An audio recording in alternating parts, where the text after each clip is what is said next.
Good evening, everyone, and thank you for joining us for our fourth installment in this Family Life Commission special series on pornography. I am Nyron Rollingson, and this week we'll be addressing the impact of pornography on relationships, marriage, and family life. So joining me in studio tonight is Monsignor Robert Llanos again, and also Father Clyde Harvey.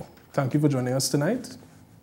For those of you tuning in for the first time, Monsignor Llanos joined us on week 1 when we discussed media's impact in the dissemination of pornographic material. Father Harvey, on the other hand, was with us last week, providing insights into human sexuality when we discussed pornography's influence on the individual person. Again, just to quickly give some context as to why we've invited these esteemed gentlemen back to the program. Monsignor Llanos celebrates Mass at the Living Water community on Sunday mornings. He's also the Vicar General of the Archdiocese, a practicing therapist, a former lecturer of psychology at the Regional Seminary, and the chairman of the Family Life Commission. My other guest, Father Harvey, who is no stranger to us, is a parish priest of both Rosary in Port of Spain and St. Martin de Porres in Gonzales. He's also the vicar for clergy in this archdiocese and lectures on the ethics of human sexuality at the Seminary of St. John Vianney and the Uganda Martyrs. Gentlemen, thank you for joining us.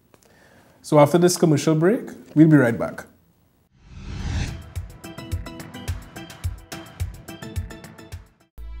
Well, if you want to get a proper education, just sign up for Serve All program. Most important is the ADP. If you want to work hard and start make some money, better sign up now while you still is a teen, because the age rate is 16 to 19. I guarantee that you won't be alone, because we got the North, Central, East and the South Zone. Masonry and garment construction, woodwork, AC and refrigeration, welding, electrical installation, auto mechanic, television production, electronics, computer networking, dental aid, straightening and painting, beauty, culture, info, technology, computer repair, catering, hospitality. We serve all of the people who are willing to learn. Serve all of the people who don't want to get burned. Serve all of the youths who want education. We serve all. Yo, I say, we serve all.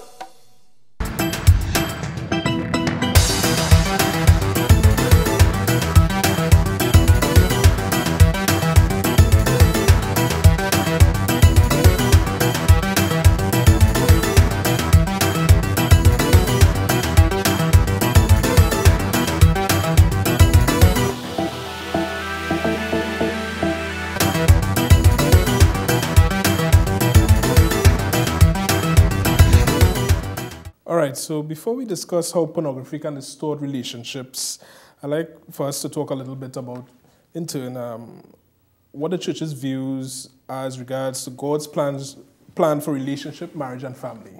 So, Monsignor Robert, if you could start us off there.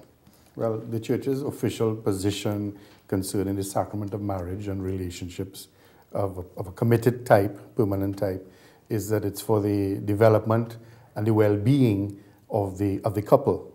Both parties, obviously, to the couple, and then for the procreation of children, and that the idea of the procreation of children is for the community, the society, and for the church.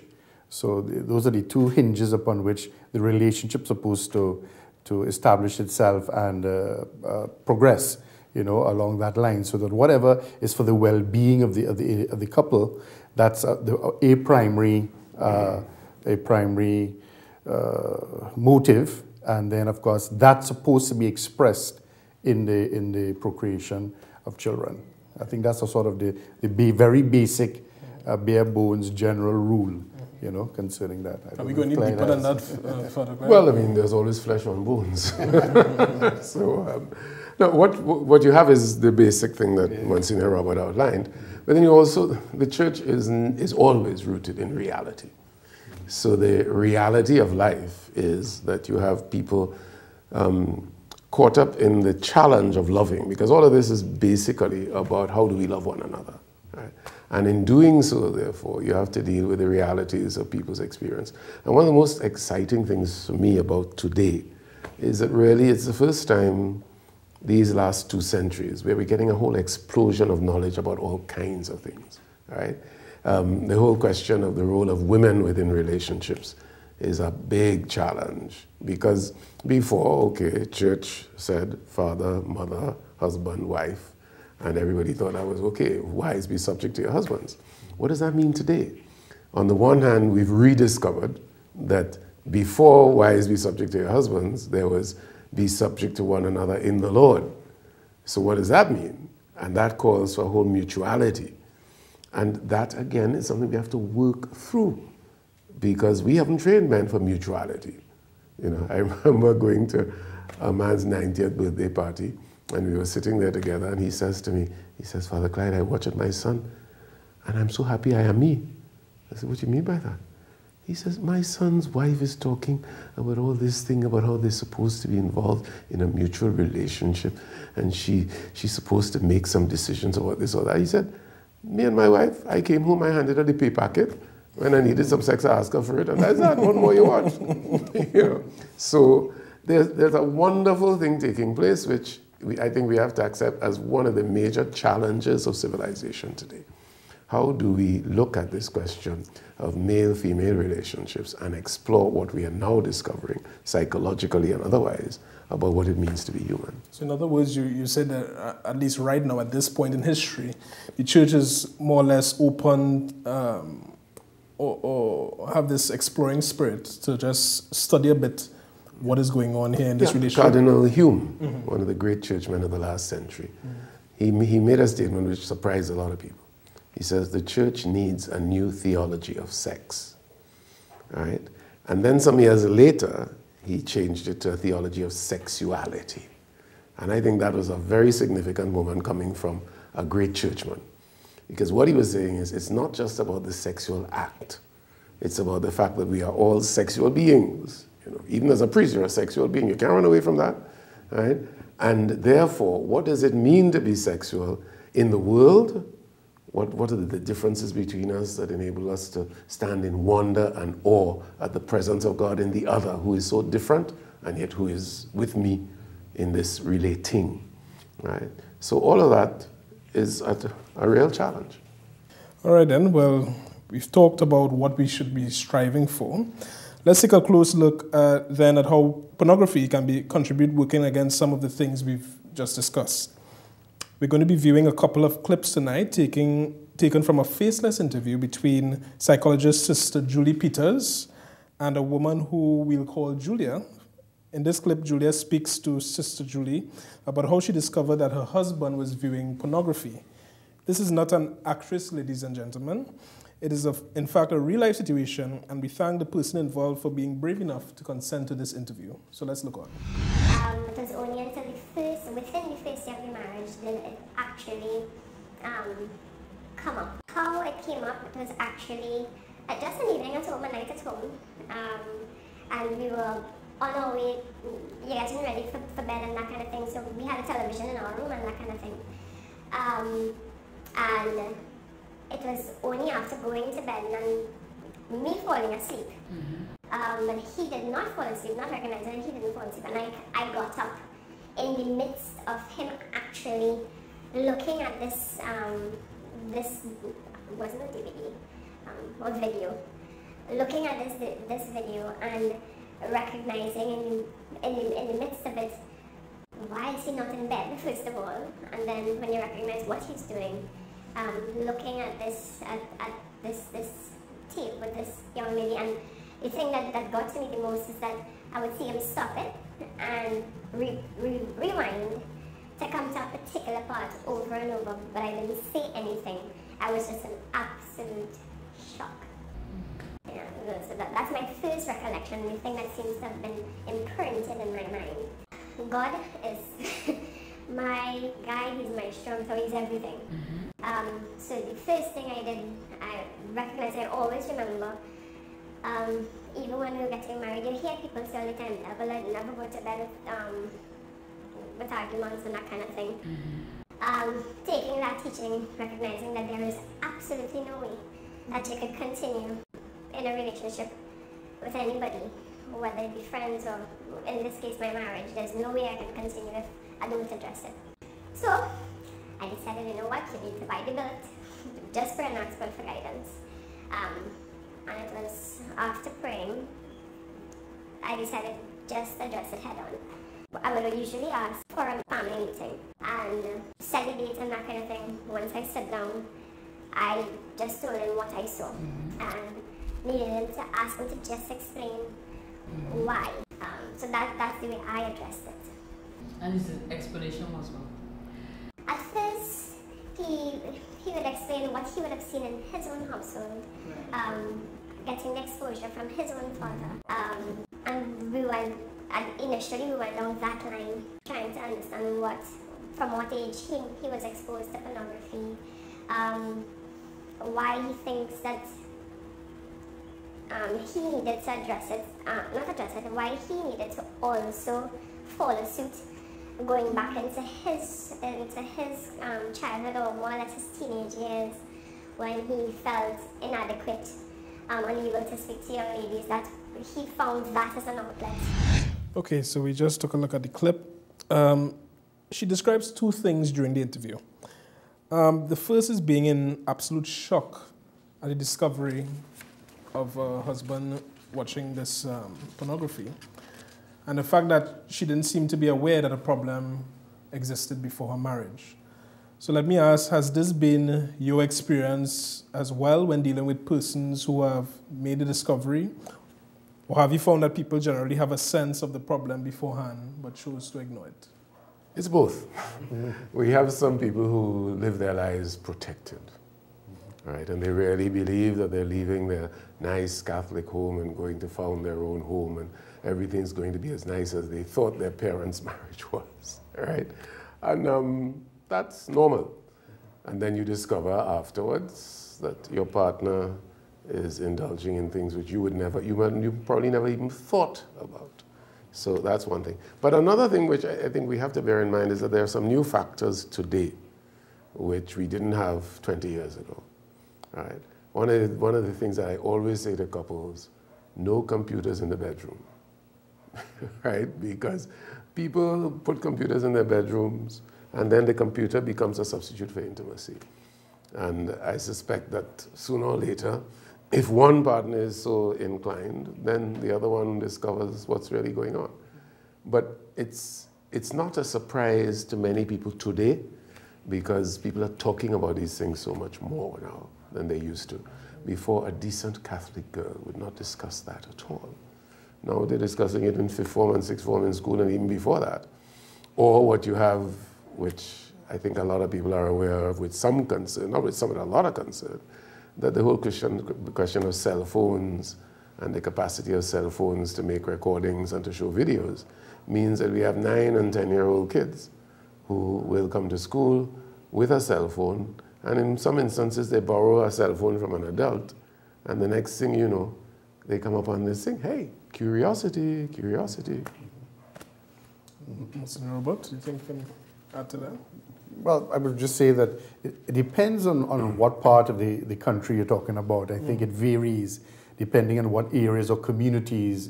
You know, in some communities, I think the availability and the accessibility to all of this technology and so on and this information passing is so much less than in other areas. So I think in certain parts of the island, you might get what Father Clyde is saying, you get, all of this is they're already exposed to all of this long ago, long in advance, and even free to talk about it. I think, you can get areas of the country where people still remain somewhat closed or naive to this type of thing and are surprised by it, as the lady in the video we saw, for various reasons. I think too that there are also personalities that move around denying, living in constant denial of anything that will threaten their comfort zone or their dream being realized, especially when they talk about relationships. So even if a young woman may see in a man certain behavior, certain types of behavior that are ordinarily might be considered suspicious, just the mere fact that they don't want to threaten the relationship, they don't want to, inverted commas, lose the man or lose the individual, they deny. They just simply deny. Because I've had quite a number of cases where I always ask the individual, says, you never saw this or any indication of this prior to marriage? And they will say, well, you know, now that you ask me, I remember some incident or something there, but I never thought of it as, I never took it seriously, or I never reflected on it or considered it. I just sort of ignored it. So there is that tendency too, you know, that depending on how important the relationship is for you, you might deliberately, inverted commas, not look at the truth of what's present. That in terms of both sexual behavior as well as violence, you know, that happens. You know. Okay, well, is this situation solely one where the female is the victim, or do you also see men coming for help because your spouse is, you know, viewing or is addicted to pornography? Do you get it? I mean, we expect it from the vast majority of men, but do we see women doing this as well? First of all, men find those kinds of things very hard to see, to accept and to see, right? One or two men that I've encountered will admit that they have that kind of a problem with their spouse. Usually, they then sort of have to talk, they try to talk to her about it, you know, if they're not self-righteous. Self-righteous ones lose the wife in no time, right? Because, I mean, if you are self-righteous and you're saying this is all sin and you're such a dirty woman and all this kind of thing, no woman is going to put up with that for very long. But if a man is willing, and I mean, I'll talk a little bit openly about this, if the kind of step that I've seen a man take is where he says, honey, if you like this kind of thing, we don't have to deal with it on the screen. Let's explore. And it opens up for the Catholic couple who has been very nice and pious and believe in only missionary issues and so on. It opens up for them a whole new dimension of their relationship, right? And it can move on to something even better. Although if it is a real addiction, sooner or later the man has to come to terms with the fact, hey, I'm dealing with something here that I didn't bargain for when I said I do. You know? And then they will have to seek out some help. But usually the woman puts that on the table and is looking for a different kind of relationship with her man. It's not a question of hiding and saying I'm sick, or the man having to come and say I'm sick. Yeah, so Monsignor Llanos, on whether females are also privy to this kind of attitude. Yeah, I was remembering, as Father Clyde was speaking, I was remembering a case that I had with a family where the husband's behavior in looking at pornography habitually created a tension between him and his wife, and she began to resent him. Now, she began to resent him so much so that she would not continue with a sexual relationship with him. But she herself went to the internet and began to look at pornography as a way of substituting for being with him. And so she would, well, obviously, look at the pornography and masturbate and so on. And that became her sexual experience in the marriage, which made him resentful.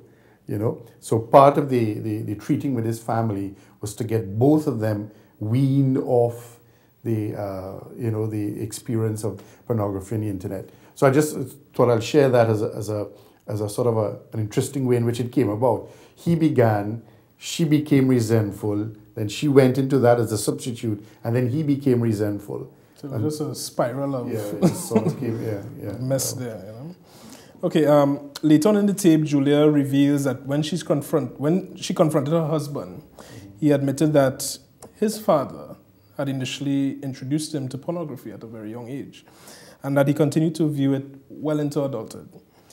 Is this also something that you are seeing when people or clients come to you? My experience is it's more that the young person gets introduced it in school and among their peers. Much more so, I think, than at home from a parent. Although I do know incidences here in Trinidad of children as young as 5 and 6 years old seeing their parents looking at pornography. When the parents put them to sleep at night, they were actually coming out around midnight. They knew how to manage the television, and they were able to go and watch pornography at night when the parents were sleeping. How it was discovered was that they went to school the following day and they were introducing their experiences to their peers in school. I'm talking 5-year-olds, you know. So that's how it was discovered. The source was discovered. That in fact the parents, not necessarily intentionally wanting the children to acquire this taste for pornography, but thinking, but just watching it on their own and not being mindful that the children were wrong, you know. And that followed, what followed was, you know, that they saw it and they became interested and they were watching it on their own. So and that's an instance of where the home provided the impetus for the behavior. But I find more often than not the young children get it from their peers more than from the adults. But I mean, I don't know, Falk, I might have a different experience. Is that your experience as well? No, you see, there's a societal issue here. We're sexualizing everything. Everything. I mean, you look at our little 6- and 7-year-old girls, the way they dress, not to talk about the way they wear their carnival costumes and so on. Everything is sexualized. So at a very, very early age, our children are being taught that sexuality, sex rather, is about objects, right? Give me the thing, right? Hey girl, I want the thing. And everything is about an object. It's not about a person with whom you're relating. So that whereas, I mean, certainly when I was growing up, the way we became curious about pornography was leaving St. Mary's College and going down by Ali Bookshop, and you go in the bookshop to buy a magazine, and you kind of sneak around the corner to look at that girly magazine, and you know, a big thing in those days, you know. Now you don't have to wait for that. The magazine coming at you in the billboards in all these different ways, and it is that provides the springboard from which a lot of other things go. Now I think we have to make a distinction, and this is something which I hope Catholic families are able to make, between the normal curiosity of every human being, right? Every little boy wants to know what little girls look like, right? And many little girls, we might even say these days, most little girls want to know what little boys look like. And if you have not brought up your children in a way where there's a certain amount of openness and straight talk, sooner or later they're going to go off to be taught elsewhere. Right. So that when those questions come up, you know, one of my standard sort of family jokes was about my brother-in-law being asked by his daughter, you know, what's a virgin? And he goes totally berserk. He wants to know, where did that question come from? You know, you're still a little girl. Of course, the joke was that she had heard about Virgin Islands and all them kind of things, so she wanted to know, you know. But those kinds of things, you have to be able to respond to them with a certain amount of self-confidence, without any anxiety or fear, and lead your children to address their curiosities to you as a parent, so that you are able to attend to those curiosities, answer them as straight as you can, and not have the child think that there's some world out there which mommy and daddy are hiding all kinds of things from you. Because sooner or later, if they think that, you're going to have what Monsignor Llanos was talking about, where the kids begin to peep. All right, so on that point, we'll be right back.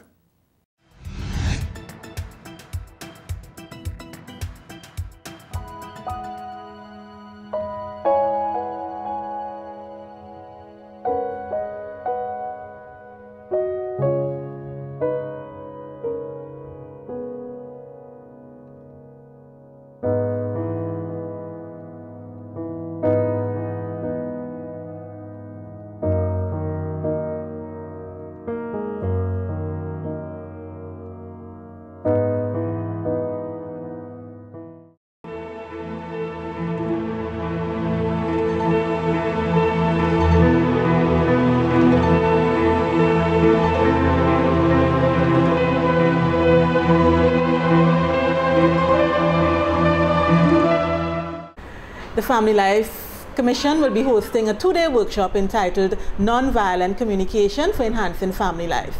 This is carded for Sunday, March 10th and Saturday, March the 16th at Fatima College School Hall.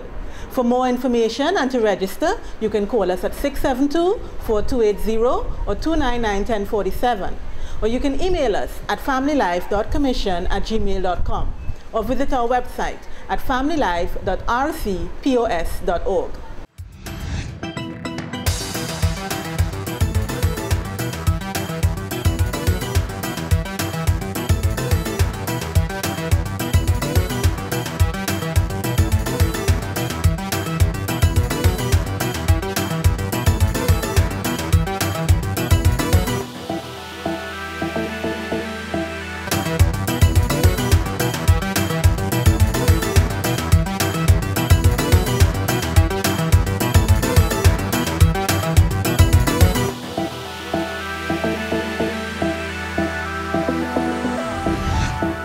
So let's get to this question here. Is pornography cheating? And if so, why do you think it's? I don't like the question. Mainly because it doesn't really help people to make the journey that you want them to make. Because usually the person who is involved in pornography doesn't see that as dealing with a person. It's an objectification of sexuality, so that's a screen. That's a whole set of individuals doing something on a screen or in a book. It's not, that has nothing to do with me and my wife.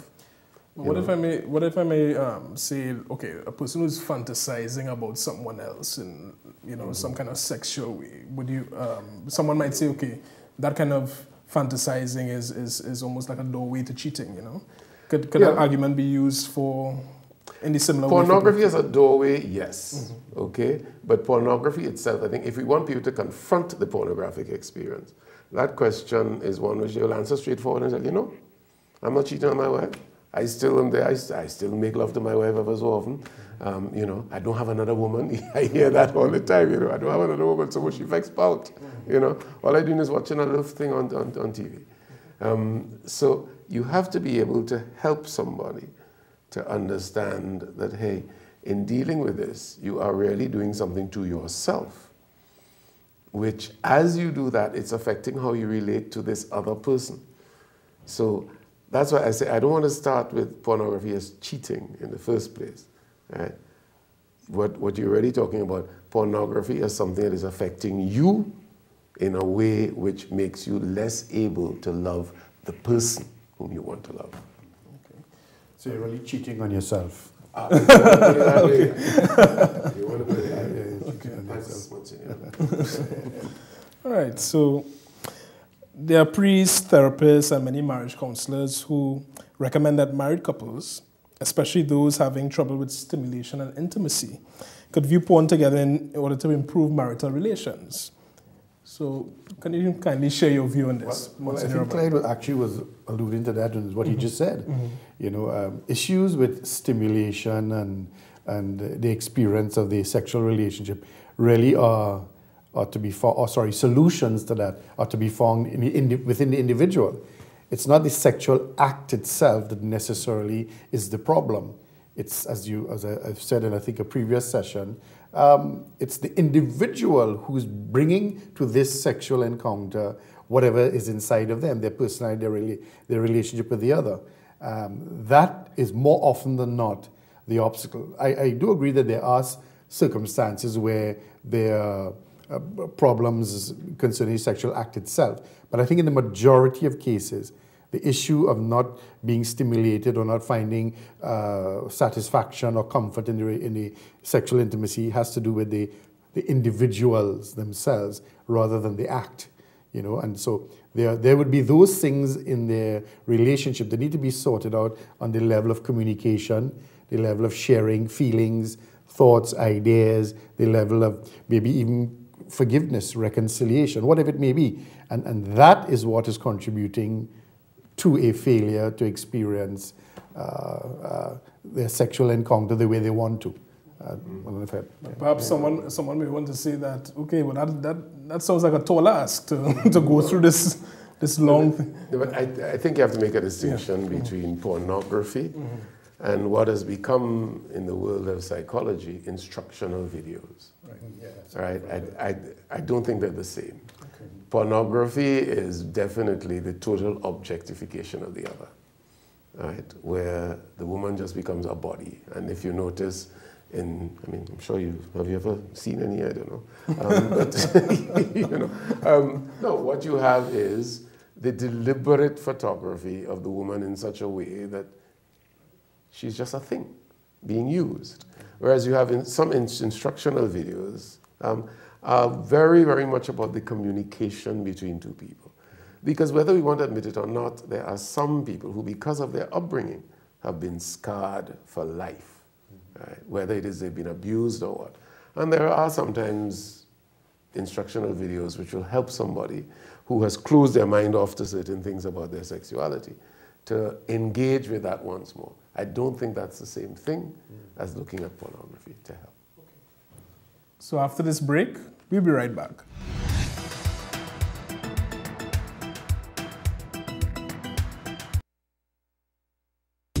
Trinity Communications Network, in this year of faith and new evangelization, will be committed to reigniting the faith and truth in creation, human family and life, as revealed by the love of God the Father, through His Son, Jesus Christ, and in the power of the Holy Spirit.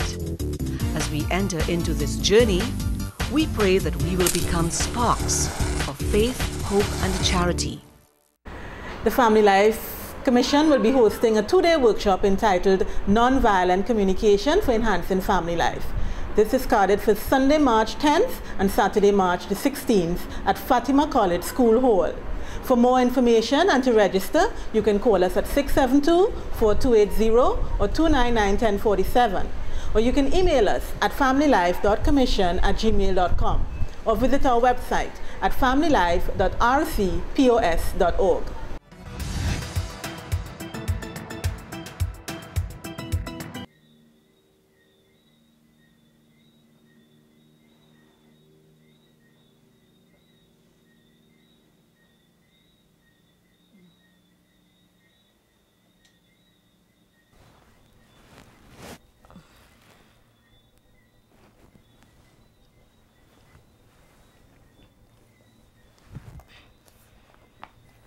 In a way, I knew, I knew something was up. I just couldn't put my finger on exactly what it was. I used to sympathize. I even thought that you were going through a rough patch. Come to bed now. That's not wet, Yeah, I know.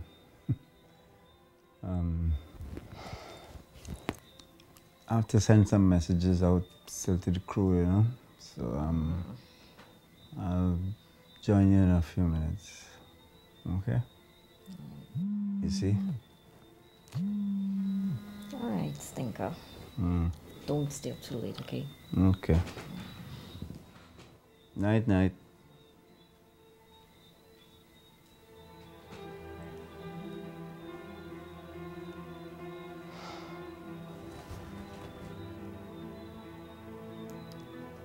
We've just seen a clip from episode 4 of the docudrama, and in this scene, Ingrid is attempting to woo Michael back to bed, but he remains preoccupied with his cell phone and all the pornographic clips that are coming on it. So, have you heard stories like this when counseling couples? And if so, to what extent has this addiction damaged intimacy in relationships and married life? Let's start with Father Harvey. You see, the journey towards intimacy is, to a large extent, a journey towards a deeper appreciation of someone as a person, as a human being whom you can relate to, right? Now, the more you get into the pornographic stuff, the more likely it is that you will develop visions of this person that have nothing to do with their reality, right? One of my favorite stories is of a young woman running into trouble with her husband in terms of precisely intimacy. And she was very, very reticent, and then she just blurted out, "The problem with you is that you expect me to look at every time we do this thing as if it's a performance, you are performing, and I must applaud at the end of it." Now, that for me it broke the ice, because she was really stating, I'm not a thing. And what you have in pornography is the idealizing of a lot of things, so that you expect your partner to perform the same way you see these actors on a screen performing. And that's not human beings. When you engage a person, there is a level of respect for the person, for the changes in mood and so on. And especially when it comes to sexuality, the acceptance that you are not a robot. I don't just turn you on and turn you off simply because I want this thing now. So it's that reduction that pornography brings that really, I think, becomes one of its biggest obstacles to intimacy in marriage and in any relationship. Okay. But there's a smaller factor going on here. The whole idea that time spent for intimacy is being replaced by time for your entertainment. Is there something that can... Let me just pull that back a little bit. Yeah, sure. Time spent for intimacy. Intimacy is not something I give a block of time to. Okay, I see. Intimacy is the interaction that takes place. As long as you say to somebody else, I love you and I care about you, the invitation is to deepen that relationship more and more. And it's not only about husband and wife. It's about parents and children. It's about friendship and all these kinds of things. So if you're going into it to say, well, I'm going to give you this block of time so we can become more intimate, I ain't taking you anywhere. Sorry to interrupt, Robert. But. You're doing fine. Well, yeah, I mean, just to follow up with what Clyde is saying there, it's precisely that. You know, it's a culmination of the effort on the part of both parties to this relationship to perfect their love for each other. You know, and all that means. So your movement towards intimacy in sexual and a bodily encounter is precluded by a whole world of expressions and aspects of a relationship that contribute to that experience of physical encounter. Sorry, in other words, the physical encounter doesn't stand on its own, even if you love each other. You know what I mean? It is part of it's part of a whole journey of growing in closeness to each other as persons, as Father Clyde keeps saying, as persons. So it's not a moment you set aside or a group of moments you set aside. It's a life. It's your life. Your relationship is your life, if you know what I mean, in terms of a committed couple. That's how it should be seen. So that, you know, a simple thing like just, you know, so your spouse is in the kitchen doing something, you just pass and you just touch their hand, or to remember to show gratitude for a nice meal that has been prepared, or to acknowledge the sacrifices made on a daily basis. All of these things contribute to welcoming the person as a person in your life, and allowing yourself to become a lover of that person, if you know what I mean, rather than considering in a selfish way your own self. What am I getting out of this? Or what is here for me? That kind of thing.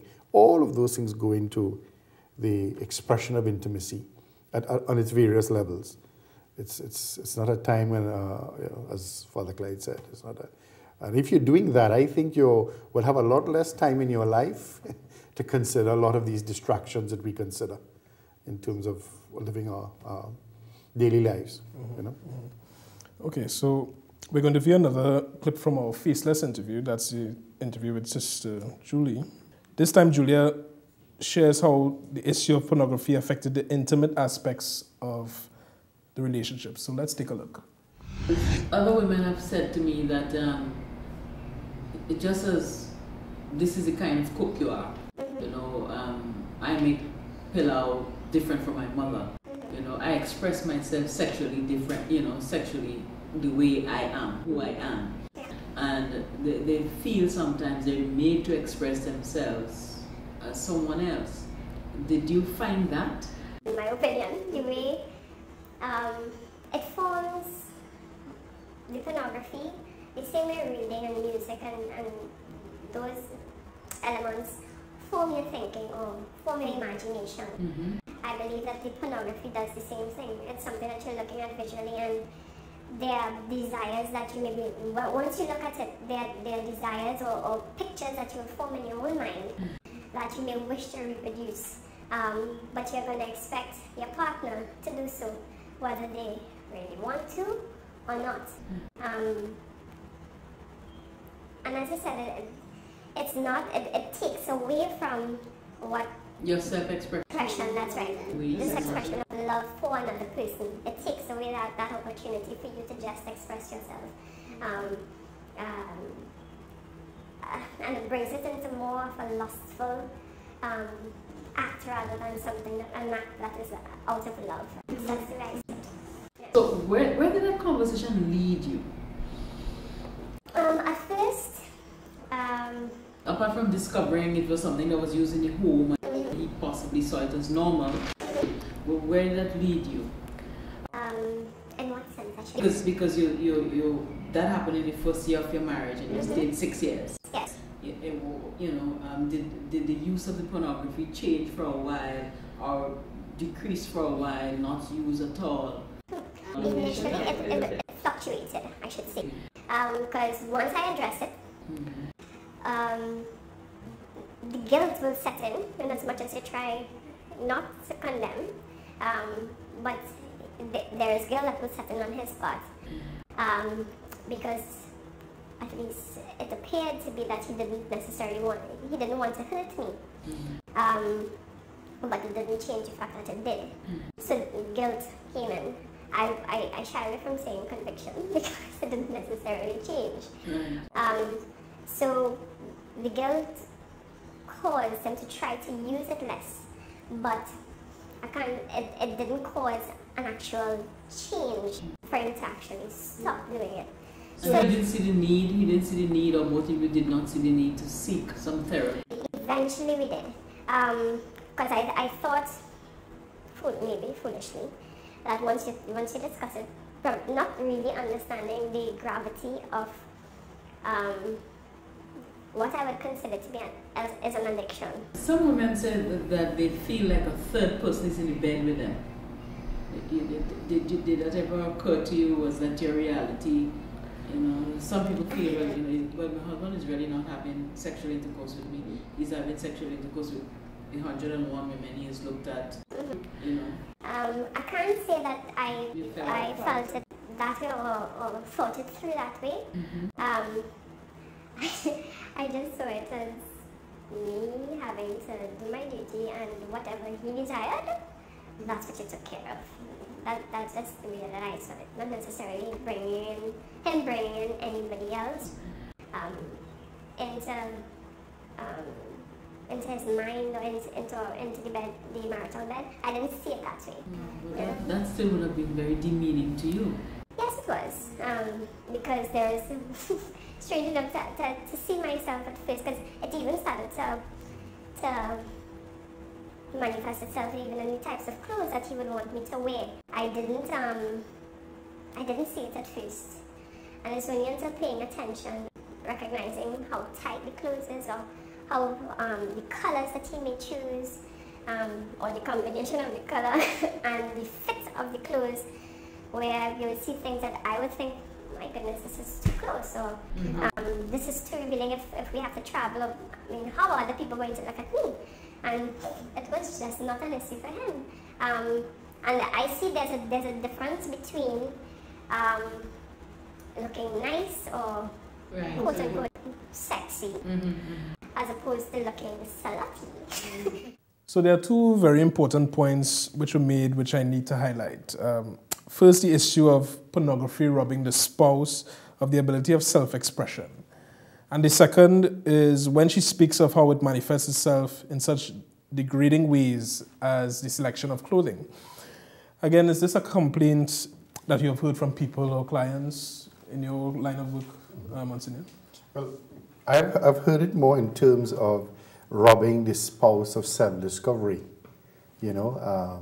in that intimacy is also an opportunity for you to learn who your partner is, what she or he likes, what they love, how they experience being loved by you, and so on. It's a whole language a particular couple has to learn regarding their specific relationship, which ought to be unique and different to anybody else's relationship, and you lose that opportunity in a big way when your sexual intimacy is revolving around something you saw on a pornography clip or some other source. When you are forcing your partner into some role or other which is not them, all of that works considerably against the intimacy and the relationship as a whole. So my experience of it is more like, as I say, the spouse is not being allowed, first of all, to truly discover each other and any self-discovery. Discovering, in fact, what what in me I can celebrate when you love me the way you love me. You follow what I'm saying? And then the question of clothing. Well, the question of clothing is, I think you can look at it two ways. I hear many spouses, particularly obviously the women more than the men, say they like to feel sexy, they like to look attractive, and that's fine. But if the man, however, is insistent that you dress a particular way to meet his expectations that come from some virtual image he has looked at or some other pornography, then that's completely different. But I don't think how you dress or how you clothe yourself itself needs to be an issue. Some spouses, they want to look in a particular way, which gives them confidence in themselves or whatever. I don't think we can take that away from a couple. I think that is personal to the couple. But as I say, when it comes to somebody, however, imposing a type of clothing or something on the other person, well, that's all part of that objectifying of the sexual act rather than person to person. Okay. And for that, do you have a different take on that? Or I think it's a different take. No, it's more that, you see, one of the problems we face is that we continue to idealize a whole set of things. And we live in a society where, believe it or not, people are expected to be Cosmo girls. You know, you're supposed to read Cosmopolitan magazine and find out everything the Cosmopolitan magazine says a sexy woman does, and you're supposed to do all of that. Whereas the reality is that, and I keep on being amazed at it, the uniqueness of every human being. And part of the journey into relationship and into deepest intimacy is to really discover the absolute wonder of this human being, whom I say I love. You know. Now, that does not come easily. And pornography really, more and more, although it looks as if it's about all this excitement and so on, really it's very reductionist. Everybody is reduced, both in their sexuality and in their whatever self-expression you talk about otherwise, into some kind of model that somebody behind a camera somewhere in the United States or wherever it's done has decided this is what this ought to be about. And you think we are more than that? We should be a little more creative? Oh yeah, and one of my problems with us as Catholics is that we're not creative enough. And we are not, I hardly ever hear any Catholic promotion of human sexuality saying, hey, this is our experience of the joy of sexuality in such a way that we can recommend it to all you young people. Most young people, when they hear Catholics talk about sex, is don't. Come on. It's about a lot more than don't. So after this break, we'll be right back.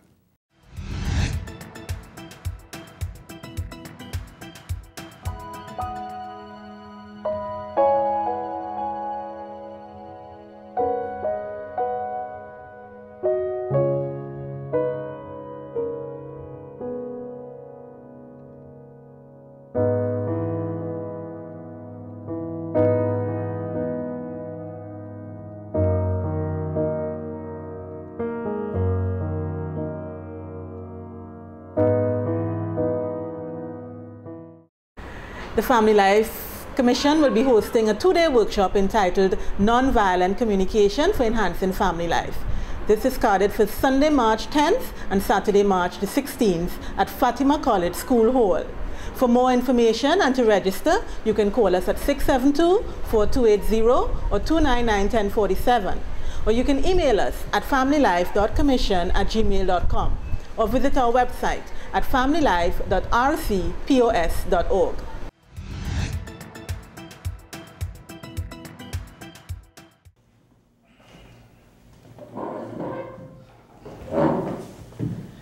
Okay. So I think we've made some breakthroughs, unearthed some issues that have been affecting all of you, one way or another. The question I have though for each of you, where do we go from here? Giselle, what do you think we've accomplished so far in the sessions? I don't know. I guess I feel lighter, relieved. Maybe things can go back to how it was when I was. Like when? When I was small, we used to do things together, like a family. Remember? Could you give me an example? We used to wake up real early Saturday mornings and go for walks together. Or sometimes Mom would let me put on my swimsuit under my dress and she'll take me to the beach after church. Welcome back. Monsignor, Father, we see the child reminiscing about the family spending time together. We also see how far they've moved from that as priorities change. Schedules get more complex and communication decreases. So tell us, what are some of the warning signals that couples and families need to be paying attention to? And second question, what kinds of questions should we be asking ourselves to set realistic family goals? Well, the two obvious ones would be withdrawal, when a member of the family begins to withdraw from the family scene and from the relationships, or the opposite, when there's excessive acting out. Now, acting out is a common experience in puberty and so on, but so we're not talking about that so much as an acting out that seems somewhat intense or excessive, more than the norm. You know, and acting out simply means like aggressive behavior, responses that are out of proportion to the issue at hand, things like that. But more often than not, you find it's a withdrawal thing, where that member of the family begins to withdraw from the community experience of the family together, either eating a meal or in the living room or watching a movie together or going out together. That person tends to withdraw, but not withdraw necessarily outside of the home, but withdraw within the home. You know what I mean? So, you know, it's not that they're going out with friends or such, but you find that they're spending a lot of time in their room, if they have their own room, or they're spending a lot of time on the computer, and they become very irritable when you interrupt their time. Again, out of proportion. Teenagers will always get irritable if you try to get them off, but I'm talking about out of proportion to what's normal. That ought to raise suspicions in you. That ought to make you, as a parent or as an adult or a sibling, ask questions. You know, what's happening here? But it's not to threaten anyone, but it is to invite that person into conversation to find out, you know, what's happening, is something wrong, or whatever. Usually there will be signs, you know, that something is amiss.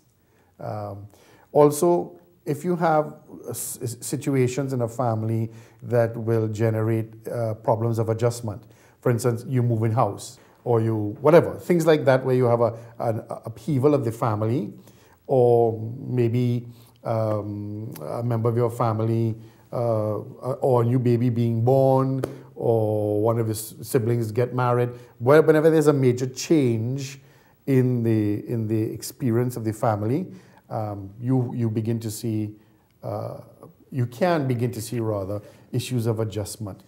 What happens in some cases is they try to compensate for their pain or their grief or their confusion in something like looking at pornography, you know, something like that. So you have that also precipitating factor. You can say, well, what has happened in this year or this month or our family recently that can cause these shifts in behavior? And if so, are those shifts in behavior normal, or are they being expressed in dramatic ways? So all of these things you kind of want to look at, you know. Language. If the language of the individual in the family changes, whether it's the father, the mother, the husband, the child, the son, whatever, whoever it is, if their language changes, all of these are little indications, you know, that something may be amiss. Maybe not, but something may be amiss, yeah. All right. And just to add something. So one of my favorite ones in that regard is when the hairstyle changes. Oh. Something is amiss. All All right, in terms of our character, Giselle, so when she got the shame that resulted out of, being a lot of the whole public seeing her in this clip, this pornographic clip, this hurt that she would experience, we want to know to what extent would it hurt her development as a person? I think that's an area where 20 years ago, 10 years ago maybe, you could have had a very clear answer to that. Now I think we are on very uncertain grounds. Why? Because in order to be hurt in your development, there has to be some kind of measure against which you're working, right? Some sense of what the expectations of parents are and so on in this regard. For a lot of children today, there are no such expectations. No such expectations. Children have no yardsticks against which they can measure their behaviors. It's very much a free-for-all out there, particularly right, in those families where people have collapsed in the ways in which Robert spoke earlier on. So I'm convinced that in terms of today, we have to begin a whole new retraining, right? I'm having what I think is a very interesting discussion now with my school principals as to whether we can, the schools have this business where you come and you register the child and you fill out a form and you have 300 forms filled out and you're taking 70 children. What I've been talking with my principals about is, okay, we say we're taking 70 children, but we do that as quickly as possible. But we have another step where we say to parents, unless you're willing to come to common sense parenting, as a parent, we're not taking your child into school. So that you're getting parents to commit to really understanding and engaging about what this parenting thing is about. Because you cannot transmit values unless you have a sense that values, one, are something that you yourself treasure, and that's something you want to transmit. And we are coming upon a whole generation who don't know what their values are, and who, in becoming parents, I don't have to transmit anything. I've had a father say to me, my father didn't teach me anything. So what you're telling me about my son need this and my son need that. So there's a whole new ball game out there, totally. So as you know, we always end our programs by asking for opinions on what we can do as an archdiocese to address the issues related to each topic. Just quickly, we only have a minute left, so I just want you to just briefly tell us, what should we be doing as church to further address this issue? Well, I think Clyde alluded to it just now, Father Clyde, when he talked about, if your parents, if you want your children to come to this school, then these are some few conditions we would like you to meet as a parent in order to support your child and help your child. That's one very good example. I suppose the church ought to be using as many of its resources as possible towards helping families and helping homes, generally, however those families are constructed, helping families to realize their full potential in helping their children develop. I don't know how to put it in a general term, but you know what I mean. I think there are many resources we ought to bring to the table that are not presently being brought to the table. Yeah, perhaps, Father, I would like to just say more open discussion. I think we still have in the Catholic Church a sense that sex is not something we talk about. Right. But we've got to engage our teenagers because they're already looking at this stuff. It's on their cell phones and so on. We've got to engage them in a dialogue. We've got to get young men to understand, hey, what you're looking at is somebody's sister. How would you like it if that were your sister? Because it has happened in some schools. And I mean, some of the boys were so shocked when they realized that they know the person. Not the body, the person. That, hey, it opened up a discussion. And that kind of discussion can only be for the benefit if it's led by people who understand. So we have with our teachers to begin some serious training of our teachers to handle such things. When a child turns up with a cell phone and porn on it in your school, what do? Oh God! And call the police? No. You've got to be willing to deal with it there on the spot. And then, of course, to deal with the ethics, the moral question, which is where the church usually takes it anyway. Okay. So I'd just like to take this opportunity to thank you, gentlemen, for joining us tonight. Your insight, your understanding of the topic was, I hope, will help viewers to to really re-examine how they deal with this issue in their everyday lives. So thanks again, gentlemen, for joining us. Thank you for accommodating us. Monsignor Robert Llanos and Father Clyde Harvey. And of course, thank you, ladies and gentlemen, for joining us this week. Remember, next week is our final program. We'll be coming to you live from TCN Studios from 8 p.m. And you'll not only have the opportunity to call in, but we invite you to keep sending us your comments and questions on Facebook. Again, you can find us on Facebook at Consider This. We'll be addressing as many of them as we can during our 1.5 hour program. Good evening, everyone.